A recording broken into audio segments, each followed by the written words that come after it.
नमादेश मौली हो. जय श्रीराम. मी संदीप अशोक काळे Arya ज्योतिषालय and healing सेंटरमध्ये तुमचं स्वागत करतो. मौली हो, आपल्याकडे जसं पूर्वीपासून शास्त्रांमध्ये सांगितलं आहे, वेदांमध्ये ग्रंथांमध्ये सांगितलं आहे की भाद्रपद शुद्ध चतुर्थीला चंद्रदर्शन करू नये. असे जर घडले तर आपल्यावर खोटे आरोप आणि वर्षभर काही छोटी मोठी संकट येण्याची शक्यता असते. तर असे होऊ नये. चुकून असे चंद्रदर्शन झाले असेल तर वरील व्हिडिओमध्ये जो मंत्र दाखवला आहे त्या मंत्राचा 108 वेळा जप करावा, जेणेकरून प्रायश्चित्त होईल आणि या खोटे आरोप आणि छोट्या मोठ्या संकटांपासून आपलं रक्षण होईल. गणपती बाप्पा आपल्यावर कृपा करतील. या मंत्राचा उच्चार अशा पद्धतीने करायचा आहे. सिंह प्रसेनमवदित सिंहो जांबवंता हताः सुकुमारकमारोदिस्तव यश समंतकः.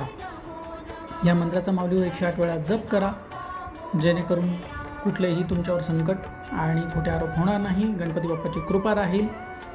भेटूया नवीन विषयासह नवीन व्हिडिओमध्ये. तोपर्यंत नमो आदेश. जय श्रीराम. आर्या ज्योतिषालय अँड हिलिंग सेंटरतर्फे तुम्हा सर्वांना गणेश चतुर्थीच्या हार्दिक शुभेच्छा. गणपती बाप्पाची कृपा तुमच्यावर तुमच्या कुटुंबियावर अखंड राहो ही गणपती बाप्पाचरणी प्रार्थना. नमो आदेश. जय श्रीराम. गणपती बाप्पा मोरया. मंगलमूर्ती मोरया.